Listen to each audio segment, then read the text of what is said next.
Assalamualaikum warahmatullahi wabarakatuh. Perkenalkan nama saya Bintang. Saya dari kelas manajemen 22F. Di sini saya akan mempresentasikan akuntansi manajemen bab 2, yaitu konsep dasar akuntansi manajemen. Menurut The American Institute of Certified Public Accountants atau AICPA, mendefinisikan akuntansi manajemen sebagai praktik meluas dalam cakupan bidang manajemen strategi, manajemen kinerja, dan manajemen risiko.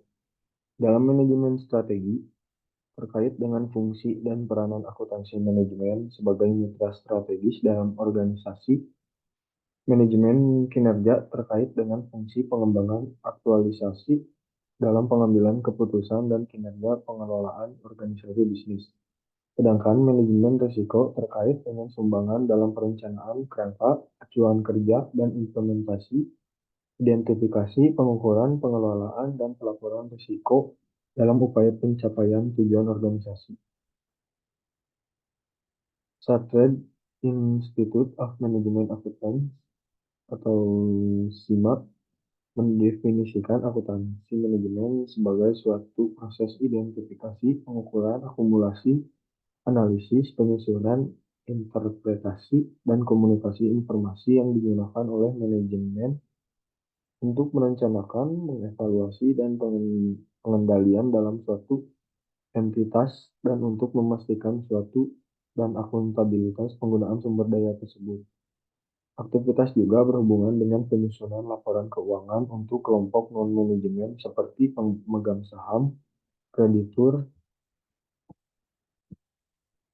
badan pengatur, dan otoritas pajak yang secara spesifik diperankan dalam akuntansi keuangan.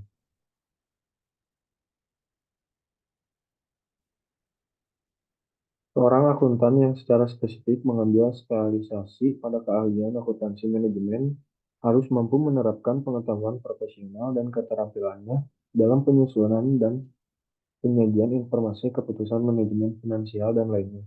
Akuntan manajemen memberikan masukan kepada manajemen membuat kebijakan, perencanaan, dan pengendalian operasional dan pengendalian entitas. Akuntansi manajemen memberikan informasi akuntansi kepada internal dalam perencanaan operasional untuk pencapaian tujuan entitas. Dalam akuntansi manajemen selalu melihat dan memberikan prediksi dan melihat ke depan dan mengambil keputusan yang akan mempengaruhi masa depan entitas. Pengetahuan dan pengalaman akuntansi manajemen dapat diperoleh dari berbagai proses manajemen entitas. Proses manajemen tersebut meliputi manajemen perencanaan, manajemen informasi, strategi pemasaran, operasional, keuangan, auditing, penilaian logistik, penetapan harga, dan koreksi kebijakan entitas. Sistem informasi akuntansi manajemen merupakan sistem informasi yang menghasilkan output dengan menggunakan input dan memprosesnya untuk mencapai tujuan khusus manajemen. Belum ada definisi yang disepakati untuk penjelasan sifat dari input atau proses maupun outputnya. Tujuan utama dari sistem akuntansi manajemen adalah menyediakan informasi untuk perencanaan, pengendalian, evaluasi, pembiayaan jasa, produk dan objek lain, dan pengambilan keputusan. Menurut Firdaus, informasi akuntansi manajemen dimanfaatkan oleh manajemen dalam menjalankan operasional entitas. Informasi akuntansi manajemen juga membantu manajemen dalam perencanaan, pengendalian, dan pengambilan keputusan. Manajemen dan karyawan menggunakan informasi akuntansi untuk mengidentifikasi dan menyelesaikan masalah serta mengevaluasi kinerja. Informasi akuntansi manajemen yang dikelola dalam suatu sistem informasi dalam akuntansi manajemen disajikan informasi laporan akuntansi suatu entitas. Informasi akuntansi tersebut ditunjukkan untuk kepentingan pihak internal dalam proses manajemen yang meliputi perencanaan atau planning, pengorganisasian atau organizing, pengarahan atau directing dan leading, pembuatan keputusan, decision making, dan pengendalian atau controlling. Menurut Syahrial dan Purba, ada perbedaan antara akuntansi keuangan dan akuntansi manajemen, yaitu akuntansi manajemen tidak terikat oleh aturan-aturan dari eksternal seperti standar akuntansi keuangan atau SAK, sedangkan akuntansi keuangan terikat dengan aturan eksternal seperti SAK. Akuntansi manajemen menyediakan informasi lebih terperinci dan multidisiplin dibandingkan akuntansi keuangan. Akuntansi manajemen lebih bersifat subjektif dan menggunakan ukuran keuangan dan non-keuangan, sedangkan akuntansi keuangan bersifat objektif dan diaudit oleh akuntan publik atas informasi keuangan yang tersedia. Dan informasi akuntansi manajemen ditujukan untuk pengguna internal, sedangkan informasi akuntan keuangan ditujukan untuk eksternal.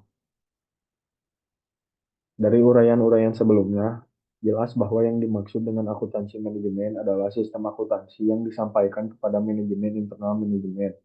Hal tersebut berkaitan dengan penyampaian dan pemanfaatan informasi akuntansi sampai menyajikan dalam laporan entitas. Laporan akuntansi tersebut disampaikan kepada internal untuk bahan manajemen dalam membuat keputusan bisnis.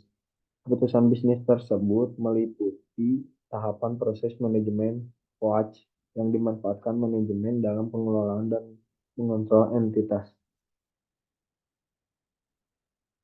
Pada tahap proses manajemen watch entitas tersebut, akuntansi manajemen berfungsi, yaitu sistem informasi untuk internal entitas, sumber informasi dan data akuntansi penting, media dan perangkat untuk analisa penetapan kebijakan entitas, media informasi untuk membuat laporan kinerja manajemen, koordinasi, monitoring, dan evaluasi kerja, dan terakhir pertinggal audit. Informasi akuntansi manajemen dimaksudkan, direncanakan, dan digunakan untuk manajemen internal dalam organisasi untuk pencapaian tujuan yang telah ditetapkan oleh entitas informasi akuntansi keuangan, dimaksudkan, dimaksudkan dan direncanakan oleh pihak eksternal. Pihak eksternal entitas tersebut terutama seperti pemegang saham, kreditur, dan perpajakan. Sekian presentasi dari saya. Terima kasih. Wassalamualaikum warahmatullahi wabarakatuh.